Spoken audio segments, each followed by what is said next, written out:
On the line, look at this, like clockwork. Ladies and gentlemen, perhaps the most important man in American epicure, Alan Kaufman, owner of the Pickle Guys. Alan? How you doing, buddy? How are you? Hi, man. It's great to talk to you. I had read about the store. I knew about the store. I've been living down here for about 6 years. I went to visit my sister in July.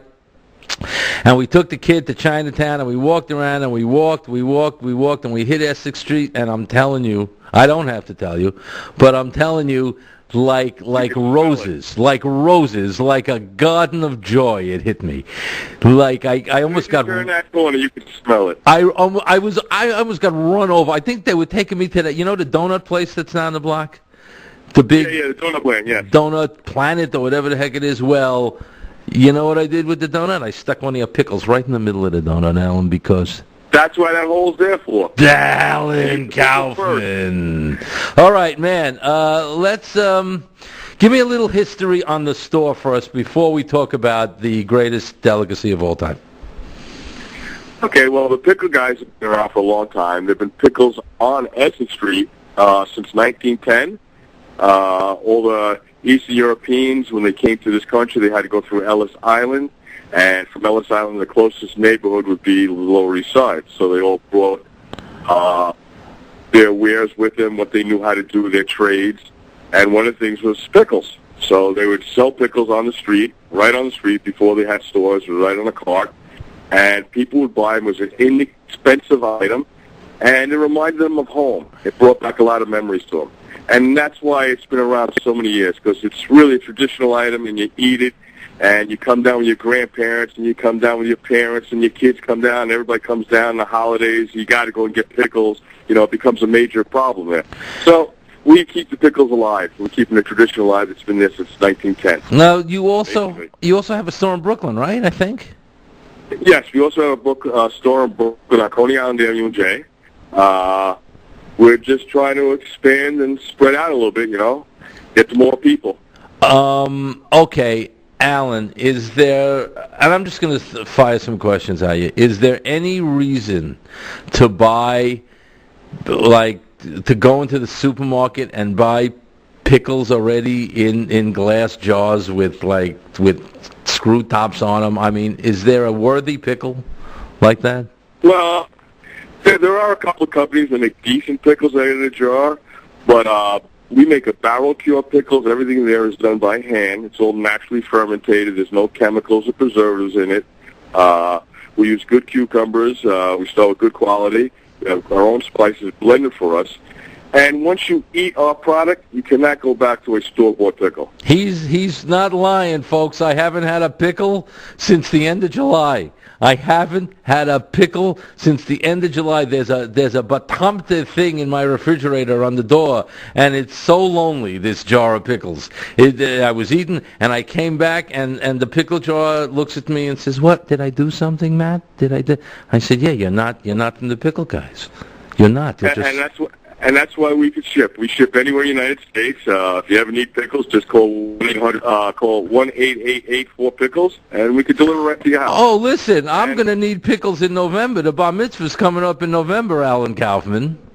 And I may not be able to give my son a bag full of $100 bills, but I'm going to give him a barrel full of pickles, I can tell you right now. Well, we do have a lot of people that do that. They have the Lower East Side theme for their bar mitzvah, and we do supply them with the pickles. It's a great idea. It's a novelty.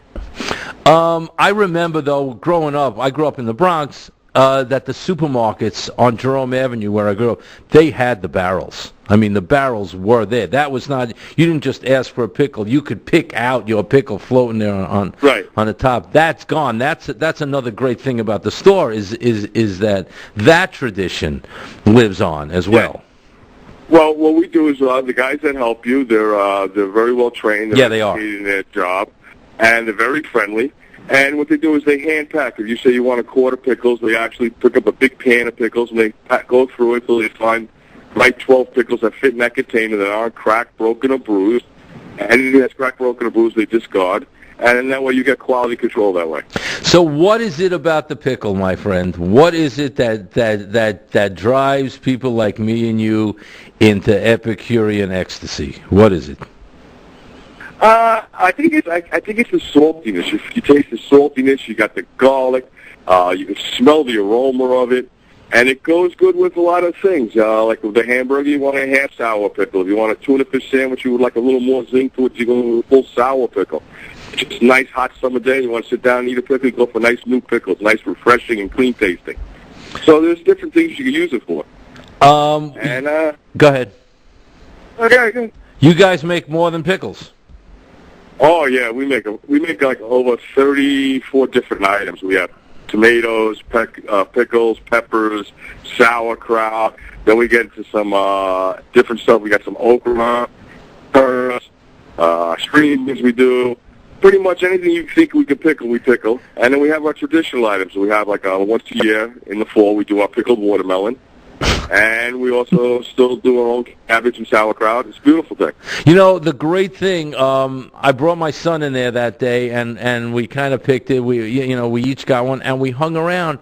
And the clientele, the clientele was kind of like the United Nations. Every kind of person was coming in there, and they didn't. Yeah. I saw 3-4 people walk in there. They didn't buy pickles. They bought the other stuff. They bought olives. They olives or stuff like that. So it's not just it says the pickle guys, but you guys do. You guys do a lot more. Yeah. You have aced it across the board without a doubt. Now, do restaurants buy from you as well? Well, mostly restaurants we go to, we deal with higher-end restaurants or gourmet restaurants because the average deli would like it at an inexpensive cost, and we can't afford to do it inexpensively. So they look at it as when you're buying a sandwich, they're giving you the pickle away free. But if you go to a high-end restaurant, they feel that if you eat the whole meal and at the end of the meal you eat the pickle and the pickle's a little wimpy, you're going to remember the pickle, not the rest of the meal. So that's basically why we go to the higher-end restaurants and stuff like that.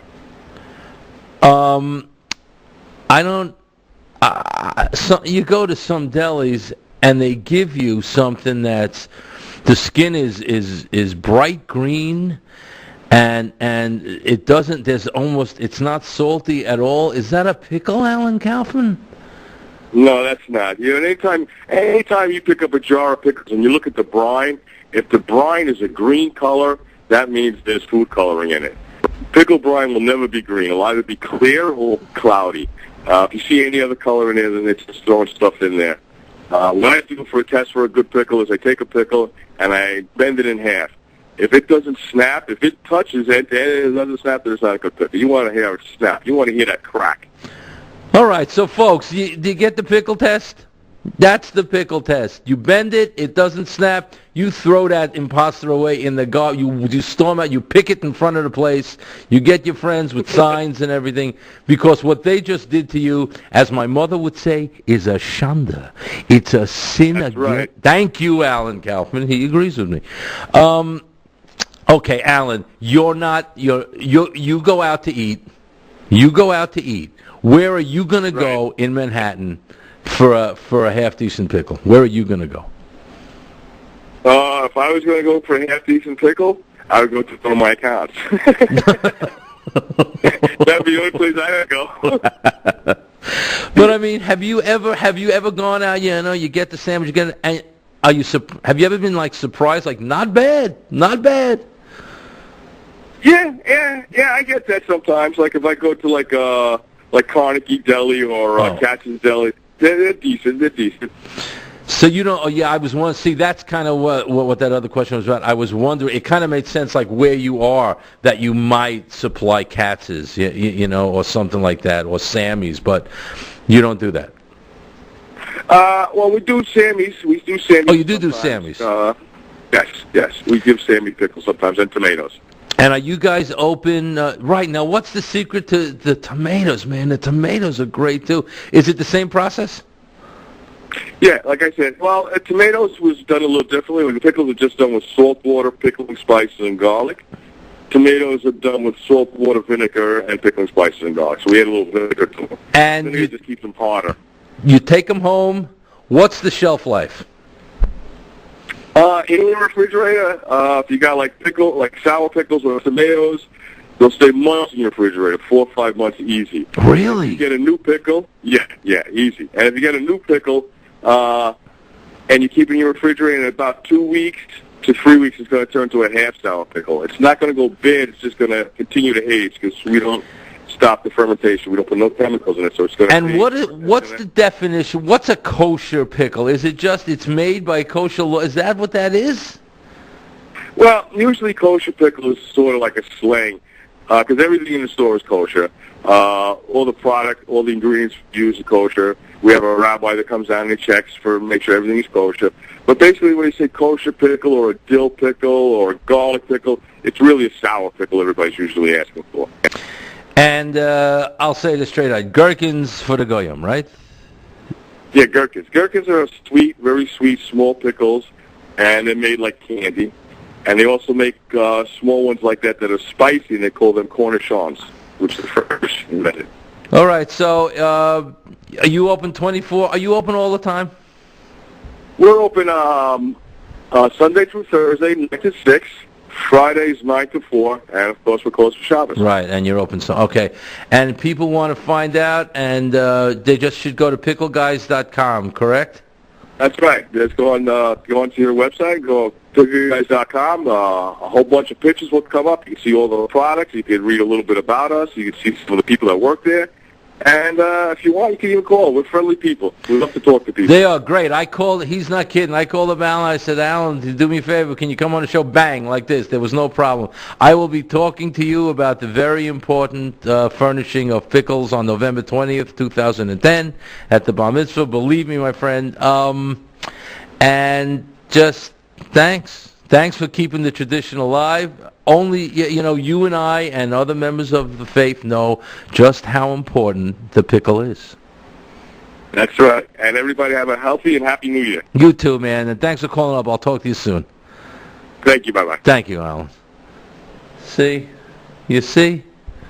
A rabbi with new ideas and a pickle guy carrying the tradition on. Ladies and gentlemen, night shul. What else? What are you going to get? Where else are you going to get?